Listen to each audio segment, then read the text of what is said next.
एक समय नैमिषारण्य तीर्थ में सौनकादिक 88,000 ऋषि बैठे थे। सभी मुनि महात्मा एकत्रित हुए, संगोष्ठी हुई।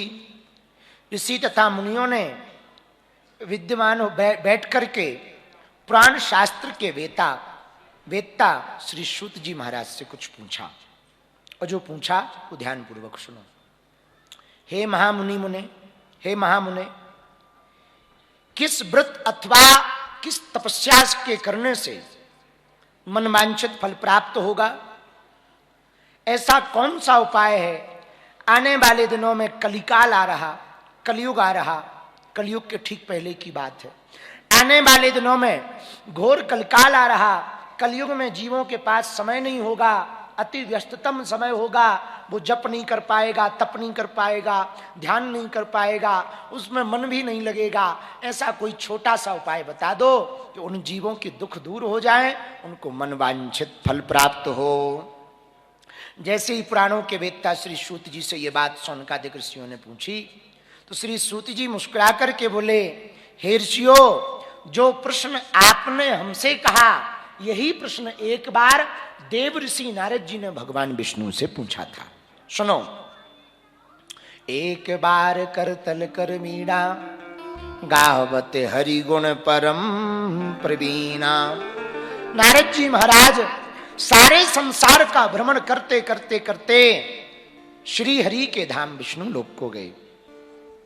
जैसे ही भगवान श्री हरि के धाम विष्णु लोक को गए, वहां भगवान के दिव्य स्वरूप को देखा। शुक्लांबरधरम देवम शशिवर्णम चतुर्भुजम प्रसन्न वदनम ध्यायेत्। भगवान का दिव्य रूप है, शुक्ल वर्ण है। भगवान विष्णु के 4 भुजाएं हैं। एक हाथ में शंख लिए, एक हाथ में चक्र लिए, एक हाथ में वज्र लिए। भगवान पद्म की माला पहने हुए, चारों भुजाओं में आयुध सुशोभित हो रहे, मुस्कुराता हुआ मुख है। शेष नाग की सैया पर भगवान श्री हरि नारायण विराजमान है। उनको देख करके नारद जी ने दिव्य स्तुति की, हे प्रभु, आपका ना आदि है ना अंत है, आप पूर्ण हैं, परब्रह्म हैं। आपकी लीला को कोई समझ नहीं सकता। आपकी जय हो, आपकी जय हो। हे नारायण, आपसे ही संसार की सृष्टि है। और भागवत के प्रथम श्लोक में भी यही कहा, सच्चिदानंद रूपाय विश्वोत्पत्त्यादि हेतवे तापत्रय विनाशाय श्री कृष्णाय वयं नमः। आप विश्व की उत्पत्ति के कारण भी हो, विनाश के भी आप ही कारण हो। आपकी जय हो। जहां नारद जी ने स्तुति की तो भगवान प्रसन्न हो गए। मुस्कुराकर बोले, कहो नारद जी, किस लिए आए हो? आपके मन में क्या है? नारद जी बोले, प्रभु, अभी अभी हम सभी लोकों का भ्रमण करके आ रहे हैं। अच्छा, विशेषता कहां गए थे? बोले, मृत्यु लोक में गए। पर आपका मनहीन क्यों है? नारद जी बोले, प्रभु, समस्त लोकों का भ्रमण करते करते जब हम मृत्यु लोक में गए, वहां अपने कर्म के फल के अनुसार नाना योनियों में उत्पन्न सभी प्राणी, सभी जीव अनेक प्रकार के दुखों से दुखी हैं। कोई तन दुखी, कोई मन दुखी, कोई धन बिन रहत उदास, पर थोड़े थोड़े सब दुखी, सुखी राम के दास। महाराज, सब दुखी हैं। कोई किसी कारण दुखी, कोई किसी कारण दुखी। उनके दुखों को देख करके हमारा मन विचित्र हो गया, विचलित हो गया। हमने सोचा इनका दुख किस उपाय से दूर हो, ऐसा उपाय हम आपसे पूछें। इसलिए हम आपके लोक को आए हुए हैं। कृपा करके जनहित के लिए, लोगों के हित के लिए आप ऐसा कोई उपाय बतलाइए, ऐसा कोई प्रयोजन बतलाइए जिस प्रयोजन के करने से उन जीवों के दुख दूर हो जाएंगे, जो नाना प्रकार के कष्टों से ग्रसित हैं। उनके कष्टों का निवारण कैसे हो सकेगा? यदि आपकी मेरे ऊपर कृपा है तो मैं उस उपाय व्रत नियम को सुनना चाहता हूं। आप कृपा करके बतलाइए। भगवान ने जैसे इतनी बात सुनी तो भगवान खुश हो गए। बहुत बढ़िया, अच्छा प्रश्न किया। देखो, साधु का स्वभाव यही होता है। साधु कौन? अष्टादश पुराणेषु व्यासस्य वचनं द्वयम्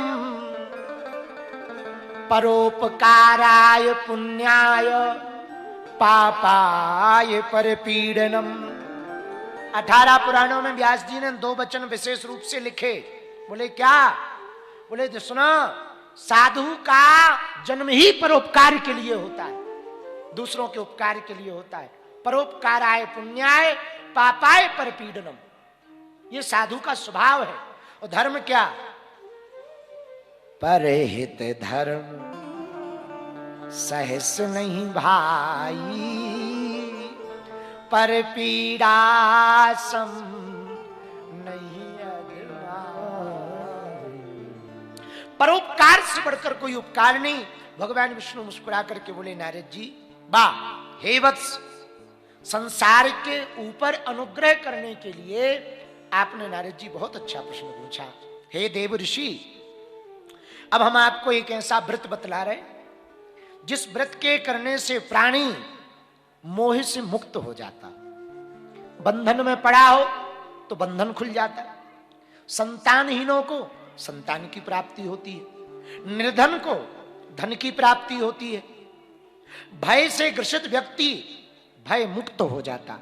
ऐसा महानतम पुण्य व्रत आपके प्रेम के कारण, हे नारद जी, आज मैं तुमसे कहना चाहता हूं। नारद जी बोले, भगवान वो कौन सा व्रत है? भगवान श्री हरि ने कहा, नारद जी वो कोई और व्रत नहीं, सत्यनारायण भगवान का व्रत है। जो भी सत्यनारायण जी की कथा को करेगा, सुनेगा, व्रत का पालन करेगा, वह समस्त दुखों से मुक्त हो जाएगा। अच्छा, सत्यनारायण क्या है? नारायण ही सत्य है और सत्य ही नारायण है। सीधा सा, नारायण ही सत्य है और सत्य ही। और हम लोग गाते हैं, साच बराबर तप नहीं, झूठ बराबर पाप, जाके हृदय साच है ताकि।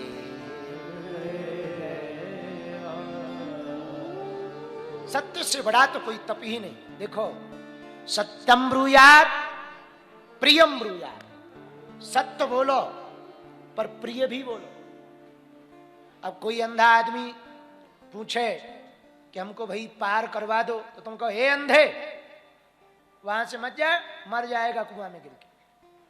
तो बोला तो आपने सत्य है, पर कर्कश बोला। ऐसा सत्य बोला कि लौट के एक रपाटा छोड़ दिया जाए। अब बोलना तो सत्य है, पर तरीका बदलो। बोले क्या?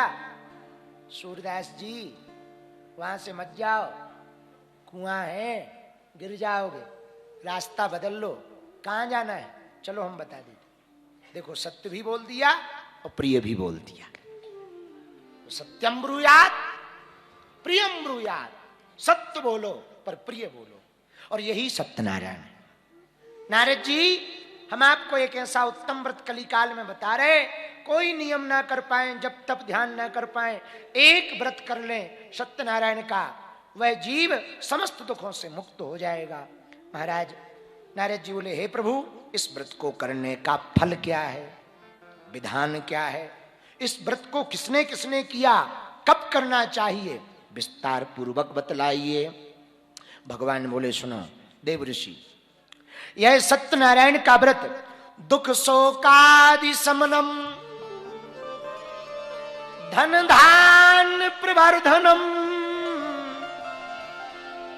यह सत्यनारायण का व्रत दुख और शोक इसका समन करने वाला, धन धान को बढ़ाने वाला, सौभाग्य को बढ़ाने वाला, संतानहीनों को संतान देने वाला, सर्वत्र विजय प्रदान करने वाला। हे नारद जी, सत्यनारायण के व्रत करने का दिन का कोई परहेज नहीं। चाहे सोमवार को करो, चाहे मंगलवार को करो, अथवा बुधवार को करो या गुरुवार को करो, कोई दिन का परहेज नहीं है, कभी भी कर सकते। किसी भी दिन श्रद्धा से समन्वित होकर, ब्राह्मणों को बुलाकर, बंधु बांधवों को बुलाकर, एक नियम है। बोले क्या? बोले सायंकाल जब गाय के खुर से धूल उड़ने लगे, जब गाय वन से चरकर वापस लौटे उस वक्त गोधूली बेला कहते हैं। गाय के चरण से जो धूल निकलती उसको गोधूली बेला कहते हैं। सायंकाल के समय ब्राह्मण और बंधु बांधवों को बुलाकर सत्यनारायण भगवान के व्रत को करना चाहिए। पर हम लोग 8 बजे सुबह ही निपटा देते हैं। भूख लगी है जल्दी करो महाराज। पहले तो हर घर में सत्यनारायण जी होती थी, महीना में एक बार तो होती थी। सत्यनारायण जी के चक्कर में हवन हो जाता था, हवन के चक्कर में पड़ोसी आ जाते थे, रिश्तेदार आ जाते थे, परिवार वाले आ जाते। आजकल सत्यनारायण जी ऐसी लुप्त तो हो गई कि भगवान ही बचाए।